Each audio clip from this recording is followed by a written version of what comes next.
Barak Muluka is here with us. Daktari, thank you so much for creating time. I hope that we are on, Mr. Director. Mr. Director, are we on? Yes. So do I proceed? All right, yes, Dr. Barak Muluka, Strategic Communications Advisor, is here with us, and we want to banter a bit on the IEBC vetting process or selection process that is set to begin tomorrow. In our story, we capture the fact that, this is towards gearing up for the 2027 general election. I know on this very same set, we have spoken about the IEBC. But what about these constituencies that are not represented as at now? What about these county assemblies? Just how critical is it for us to have this conversation? And up until then, or perhaps they have to wait until 2027? Probably we'll have to wait until 2027 and beyond. Basically, the IEBC calendar is terribly behind schedule.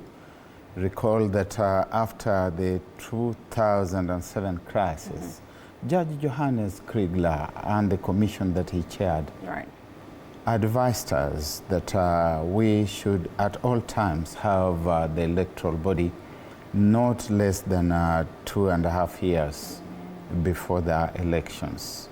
We are not even sure that this is going to work out well because we have become a very litigious society. It is possible that somewhere along the line someone goes to court. Some other controversies, maybe about the people who are going to eventually be picked as commissioners. Right. You never quite know, and then we do not know what the inside is looking like. There's so many things the commission is supposed to be doing: procurement, voter education, voter registration, and so many other things. Delineation of electoral areas is not less than 2 years behind schedule. It should have happened in 2020 or 2022 at the very latest. We are now in 2025, and we distinguish ourselves for breach of the Constitution.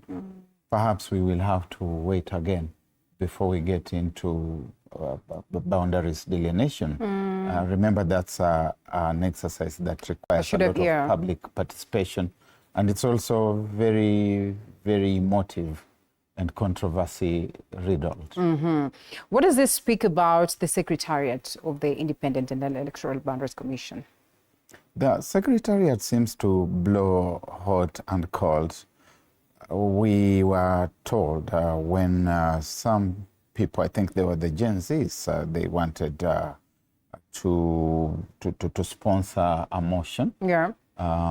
Basically a motion of removal of the current government, and the Secretariat told them that he did not have the mandate. But we also saw that when it came to the appointment of the current Deputy President, we were told by none other than His Excellency the President that he went to the Secretariat and they had cleared the Deputy President for appointment. So it's essentially a user-friendly entity, depending on who is using it, and it can also be user-hostile, depending on who wants to use it. But we do appreciate that the Commission is not properly constituted without the commissioners being in place. All right. Okay, so here we are. And what do you anticipate? What are your expectations now that we begin the process tomorrow? And of course, the names that have been presented, perhaps not to paint an ugly picture of who they are or what they have done before, but there have been allegations that some of them are friends of the executive, friends of the president. Just how possible is it, to have, commissioners that have presented their bid or their interest, and what is the point of pointing fingers or picking out specific individuals? I mean, this is a political space, and you will agree with me, Daktari, that there are so many people that you have met that are friends of yours, and therefore, should that really be a factor when it comes to considering these individuals? No, I don't think that that should limit the appointing the interviewing panels or even ourselves as Kenyans. We live in a society that is populated by people. We will have friends, and I think that it is not quite right to impute improper motive unless we have some very tangible evidence that there's something sinister afoot. We want people who are competent, people who have what it takes to run that commission. Right. They understand the kind of job that they have applied for. The commission has got a history, and the entities before it have had a history. We know it has not been very good history. Right. We saw that even when former chairman Chebukati passed on a few weeks ago, Kenyans would not even allow him to rest in peace. So those who have asked for these jobs know what they have asked for, and they believe that they have what it takes. So let us wait. Let's give them the benefit of doubt.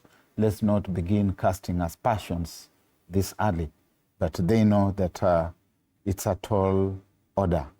It's a very, very uphill assignment. All right. Like many other Kenyans, do you have any element of fear that there could be political influence and compromise as to the entire process, beginning from that time where we've had issues with the selection panel up until this very point and moving forward? I'll allow you to respond to that after the break. Okay, thank you. All right. Yeah, so we take this short break and then we come back with Dr. Barak Muluka. We certainly are hoping that we'll have gotten hold of Professor Gitile Naitule. And of course, we have so much more lined up for you still, so don't you go anywhere.